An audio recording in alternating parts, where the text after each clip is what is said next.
Hello friends, मैं हूं अमृता और आज हम सेंटर ऑफ एजुकेशन के यूट्यूब चैनल पे पॉलिटी पढ़ने वाले हैं। पॉलिटी में हम आज पढ़ेंगे फंडामेंटल ड्यूटी यानी मूल कर्तव्य। ठीक है, आज हम पढ़ेंगे फंडामेंटल ड्यूटी।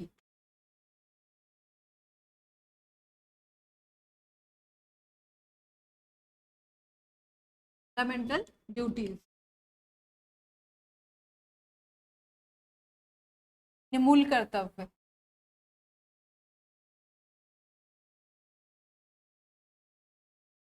इसे मूल कर्तव्य भी और कहीं कहीं इसे मौलिक कर्तव्य भी लिखा होता है, उससे कोई प्रॉब्लम नहीं है। मूल कर्तव्य या मौलिक कर्तव्य सेम बात है। देखो, सबसे पहले हम जानेंगे कि मूल कर्तव्य होता क्या है।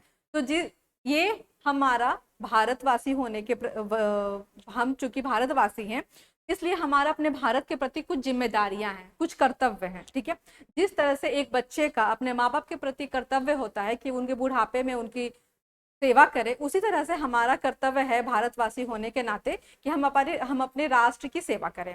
ठीक है, तो ये मूल कर्तव्य कब आया? जब ये इंदिरा गांधी के काल में आपातकाल लगी थी। उस आपातकाल में एक समिति बनी थी। ठीक है, कौन सी समिति? सरदार स्वर्ण सिंह की समिति। सरदार स्वर्ण सिंह की अध्यक्षता में एक समिति बनी थी। ठीक है, कोई भी समिति को हम उसके अध्यक्ष के नाम से संबोधन करते हैं। ठीक है, क्योंकि उस समय उनके अध्यक्ष सरदार स्वर्ण सिंह थे, इसलिए उस समिति का नाम भी सरदार स्वर्ण सिंह समिति हुई। ठीक है, देखो हम आगे भी बहुत सारी समितियां पढ़ेंगे तो उसके अध्यक्ष के नाम पे ही हम उस समिति का नाम जानेंगे। ठीक है, उसी तरह मूल कर्तव्य के लिए जो समिति बनी थी, मतलब उस समय जो समिति बनी थी वो सरदार स्वर्ण सिंह समिति थी। इन्होंने कई सारे सिफारिशें की थी। ठीक है, उनके एक सिफारिश मूल्य कर्तव्य को लेकर था। ठीक है, मूल कर्तव्य को लेकर उन्होंने कहा था कि जिस तरह से डीपीएसपी जो होता है, नीति निर्देशक तत्व, तो एक सरकार का एक जिम्मेदारी होती है अपने जनता के प्रति, उसी तरह से जनता के भी कुछ कर्तव्य होने चाहिए अपने राष्ट्र के प्रति, अपने देश के प्रति। ठीक है, तो वो कर्तव्य कौन कौन से हैं वो हम आज जानेंगे जो हमें करना चाहिए। देखो, पर ये करना चाहिए, ठीक है, पर जरूरी नहीं है। ऐसा भी है जैसे कि माँ बाप का सेवा करना चाहिए, लेकिन जरूरी तो सारे बच्चे तो नहीं करते। उसी तरह से एक भारतवासी होने के नाते करना चाहिए, पर जरूरी नहीं है बिल्कुल। क्योंकि जैसे जरूरी नहीं का मतलब क्या हुआ? जैसे कि अगर मूल अधिकार है, मौलिक अधिकार है, तो वो मौलिक अधिकार अगर कुछ होता है, कुछ हनन होता है, तो हम उसके लिए हम सुप्रीम कोर्ट चले जाते हैं। ठीक है, मौलिक अधिकार का अगर हमारा हनन होता है तो। पर अगर मूल कर्तव्य अगर हम नहीं निभाते हैं तो उसके प्रति, उसके विरोध में कोई सुप्रीम कोर्ट नहीं जा सकता, कोई हाई कोर्ट नहीं जा सकता। ठीक है, यह बस हमारा कर्तव्य है। तो हमारा कर्तव्य कौन कौन सा है? देखो, जो सरदार स्वर्ण सिंह थे उन्होंने 10 कर्तव्य बताए थे। ठीक है, उन्होंने 10 कर्तव्य दिया था और एक कर्तव्य जो है वो 86वां संविधान संशोधन के माध्यम से 2002 में एक और ऐड हुआ था। ठीक है, एक और ऐड होने के बाद आज हमारा टोटल मूल कर्तव्य कितना है? 11 है। ठीक है, कितना कर्तव्य है? टोटल 11 कर्तव्य है जो हमें करना चाहिए। ठीक है, पहला कर्तव्य क्या है? सबसे पहले हमारा संविधान सर्वोपरि है, संविधान सबसे ऊपर है। ठीक है, तो सबसे पहला हमारा जो कर्तव्य है वो संविधान के प्रति है। ठीक है, संविधान की रक्षा करना। सबसे पहला क्या है? संविधान की रक्षा करना। संविधान की रक्षा, संविधान की रक्षा करना और उसके आदर्शों, संस्थाओं, राष्ट्रध्वज और राष्ट्रगान का आदर करना। ठीक है, तो ये इसे मैं अलग अलग पॉइंट करके लिखती हूँ ताकि वो याद रहे। इसके आदर्शों,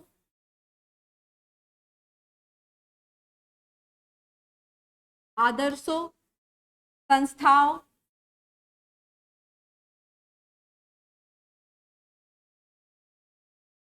आदर्शों, संस्थाओं, राष्ट्रध्वज,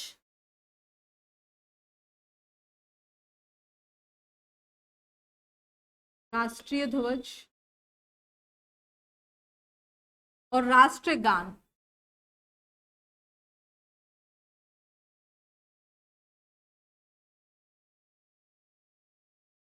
राष्ट्रगान का आदर करना। देखो, यहाँ एक बात याद रखने वाली है, यहाँ राष्ट्रगान है। ठीक है, राष्ट्रगीत नहीं है। कई सारे एग्जाम में वो फंसाते हैं, स्टेटमेंट देते हैं और वहां राष्ट्रगीत लिख देते हैं, तो वो राष्ट्र, हमें याद रखना है कि राष्ट्रगान है, राष्ट्रगीत नहीं।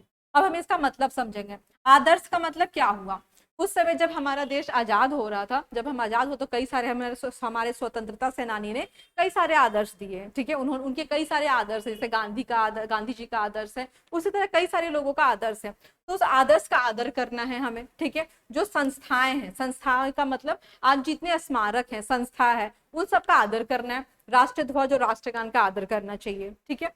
दूसरा क्या है, दूसरा है हमारा, हमें स्वतंत्रता के लिए हमारे राष्ट्रीय आंदोलन को प्रेरित करने वाले आदर्शों को हृदय में संजोए रखें और उसका पालन करें, ठीक है। स्वतंत्रता के लिए हमारे राष्ट्रीय आंदोलन को प्रेरित करने वाले, राष्ट्रीय आंदोलन या राष्ट्रीय आंदोलन को प्रेरित करने वाले आदर्शों को हृदय में संजोए रखें, यानी कि हम याद रखें कि उस समय हमारे लोग, हमारे जो क्रांतिकारी हैं, उन्होंने क्या क्या किया था हमारे देश को आजाद करने के, ठीक है। राष्ट्रीय आंदोलन जितने भी किए थे उसे हम सम्मान करें, हम अपने हृदय में संजो के रखें, ठीक है। तीसरा क्या था, देखो तीसरा था, और तीसरे में 3 बिंदु है हमें याद रखने के लिए, ऐसे याद रखेंगे। 3 बिंदु क्या है, पहला है संप्रभुता, एकता और अखंडता को अक्षुण्ण बनाए, तो रक्षा करें और अक्षुण्ण बनाए रखें। क्या क्या, सबसे पहले संप्रभुता, संप्रभुता, एकता और अखंडता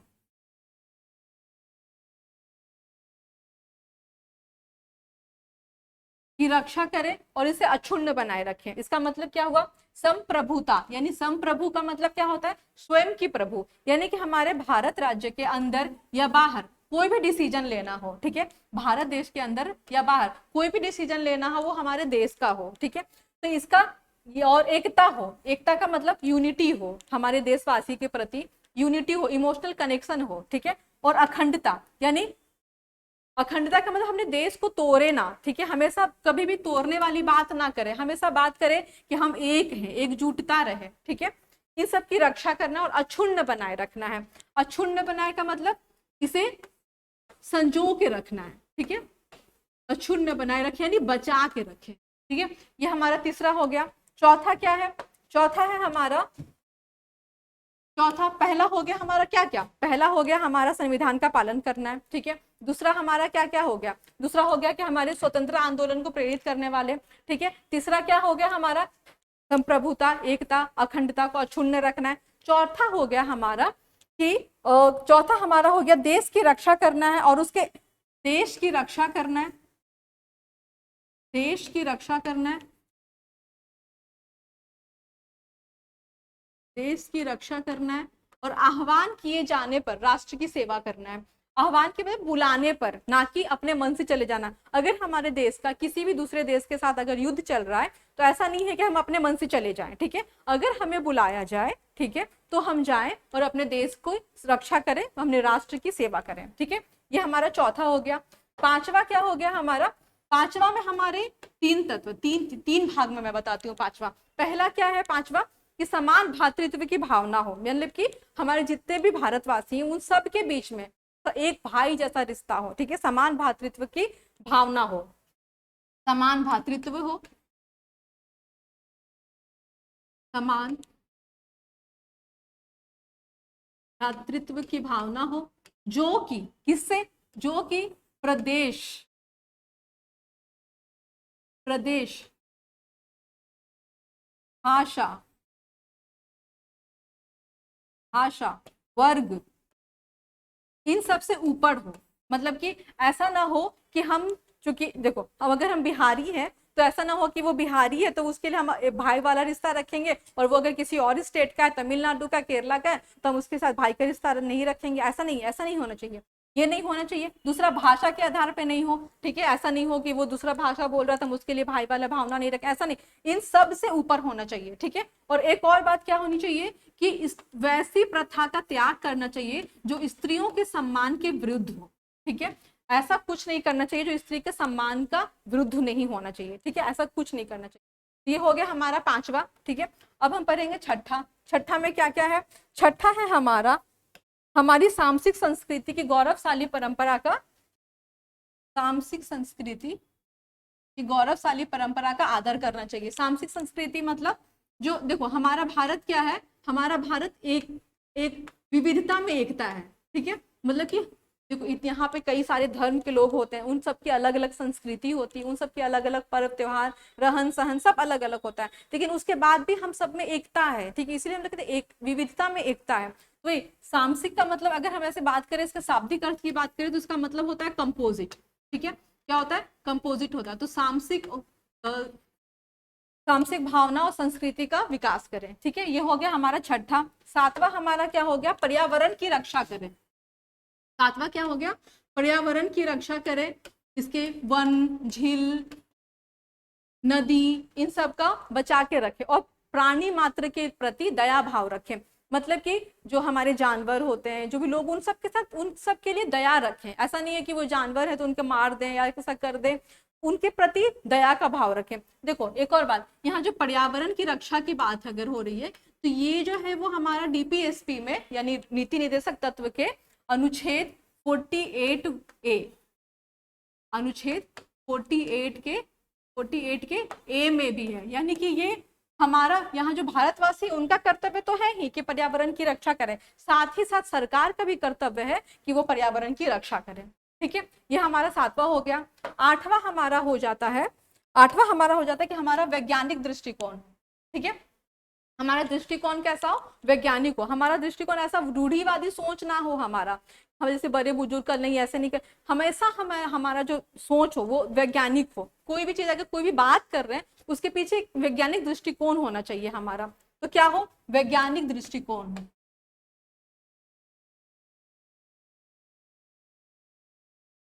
वैज्ञानिक दृष्टिकोण होना चाहिए। वैज्ञानिक दृष्टिकोण।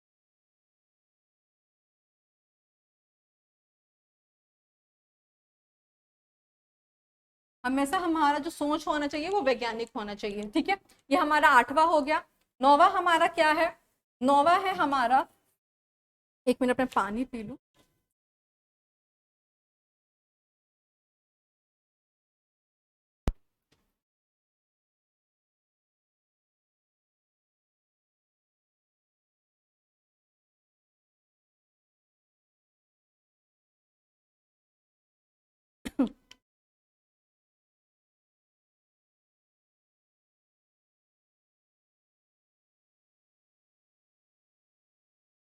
हाँ, तो नौवां है हमारा कि हम सार्वजनिक संपत्ति जो होता है हमारा उसकी रक्षा करें। जैसे कि नौवां है हमारा सार्वजनिक संपत्ति की रक्षा करें। सार्वजनिक संपत्ति की रक्षा करें। जैसे कि हमारा क्या है? पार्क हो गया, हमारे रोड हो गए, या जितने भी हमारा सार्वजनिक संपत्ति हो गया जो हम इस्तेमाल करते हैं, तो हम इस्तेमाल वो हमारे लिए है, तो उसका उससे हमें नष्ट नहीं करना चाहिए, उसे गंदा नहीं करना चाहिए। ये है हमारा कर्तव्य कि हमारे सार्वजनिक संपत्ति का क्या करें? रक्षा करें, उसे गंदा ना करें।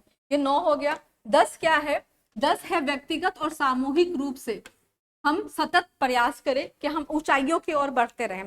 यानी कि हमें पर्सनल लेवल पे, हमें अपने लेवल पे तो हमेशा प्रयासरत रहना ही चाहिए कि हम अच्छा करें, ऊंचे से आगे बढ़ते रहें, ठीक है। और हमें सामूहिक रूप से भी प्रयास करना चाहिए कि हम आगे बढ़ते रहें, अपने देश के प्रति सतत विकास की तरफ देखें, ठीक है। ये हमारा 10वां हो गया। पहला क्या है? 10वां क्या है? व्यक्तिगत और सामूहिक तौर पर, ठीक है। व्यक्तिगत भी यानी पर्सनल लेवल पे भी और सामूहिक तौर पे भी, सामूहिक तौर पे भी हम क्या करें? सतत प्रयास करें कि हमारा देश क्या हो? विकास करे, हम विकास करें, हमारा देश विकास, हम विकास करेंगे, हमारा देश भी विकास करेगा, ठीक है। ये हमारा 10वां है। 11वां जो हमारा 86 अमेंडमेंट में जो ऐड हुआ था, 11वां में ये है कि जो 6 से 14 साल के जो बच्चे हैं उनके अभिभावक का कर्तव्य है या माता पिता का कर्तव्य है कि वो उनको 6 से 14 साल के बच्चे को वो शिक्षा जरूर दें, ठीक है। ये अभिभावक जो उनके गार्जियन होते हैं और जो माता पिता होते हैं उनका कर्तव्य है। क्या है उनका कर्तव्य? कि जो 6 से 14 साल के जो बच्चे हैं उनको शिक्षा दे, ठीक है, उसे शिक्षा दे। तो ये हमारे टोटल 11 कर्तव्य हो गए। आई होप आपको याद होगा, जैसे कि मैं बताती हूँ कौन, एक बार हम उसे रिवाइज कर ले कौन कौन सा हो गया। सबसे पहला जो हो गया वो हो गया क्या? संविधान की रक्षा करना, ठीक है, उसके आदर्श हो, संस्थाओं, राष्ट्रीय ध्वज, राष्ट्रगान, इन सबका आदर करना। दूसरा हमारा कौन सा हो गया? दूसरा हो गया हमारा स्वतंत्रता आंदोलन को प्रेरित करना, जितने भी आदर्श उसको हृदय में संजोए रखना। तीसरा में 3 बिंदु हो गए, संप्रभुता, एकता, अखंडता। चौथा में क्या हो गया हमारा? चौथा में हो गया कि चौथा हो गया हमारा स्वतंत्रता सेनानी के लिए हो गया चौथा। और पांचवा क्या हो गया हमारा? कि भातृत्व भावना हो, ठीक है, स्त्रियों के प्रति। पांचवा क्या हो? ये पांचवा हो गया। छठा क्या हो गया? संस्कृति, 6 से संस्कृति हो गया, ठीक है, कि सबका संस्कृति सेम है, ठीक है। सातवां क्या हो गया? सातवां हो गया हमारा पर्यावरण से रिलेटेड हो गया, पर्यावरण के लिए वहां के नदी, झील, इन सब का। आठवां क्या हो गया हमारा? आठवां हो गया हमारा आठवां हो गया हमारा वैज्ञानिक दृष्टिकोण, सॉरी, आठवां हो गया हमारा वैज्ञानिक दृष्टिकोण। नौवां हो गया हमारा व्यक्तिगत और सामूहिक तौर से हम आगे बढ़े। 10वां, नौवां हो गया हमारा सार्वजनिक संपत्ति का सुरक्षित रखें, ठीक है, सॉरी। 8वां हमारा क्या हो गया?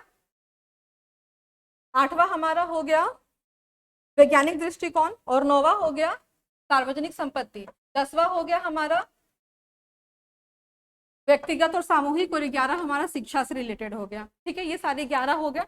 उसके बाद हम जानेंगे थोड़ा सा इसके कुछ पॉइंट जानेंगे, जैसे कि एक जेसी वर्मा, ठीक है, जेसी वर्मा एक समिति बनी थी जेसी वर्मा की। ये जेसी वर्मा हमारे भूतपूर्व मुख्य न्यायाधीश थे। 1999 में इनकी एक समिति बनी थी। 1999 में इन्होंने मूल कर्तव्य को और प्रभावी बनाने के लिए कुछ बातें कही थी, ठीक है। उन्होंने क्या क्या बातें कही थी? पहली बात इन्होंने ये कही थी कि जो हमारा मूल कर्तव्य है वो टीचर के ट्रेनिंग, जो टीचर को जो ट्रेनिंग दिया था उनके पाठ्यक्रम में मिलाया जाए, ठीक है। जो टीचर का ट्रेनिंग होता है,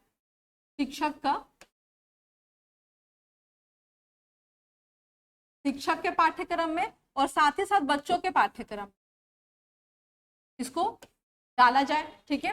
दूसरा इन्होंने क्या कहा था? दूसरा इन्होंने कहा था कि जो मीडिया होती है, मीडिया अपने ऐसा न्यूज दे, ऐसा बताए ताकि लोगों को मूल कर्तव्य के बारे में पता चले, लोगों को पता हो कि उनके मूल कर्तव्य क्या है, ठीक है। मीडिया के थ्रू, मीडिया का यह कर्तव्य है कि मीडिया ऐसा कुछ शो करे तो लोगों को पता चले, ठीक है। मीडिया कुछ ऐसा शो ना करे, कुछ ऐसा दिखाए नहीं जो भड़कीले हो, ठीक है, जो भड़काऊ हो, ठीक है।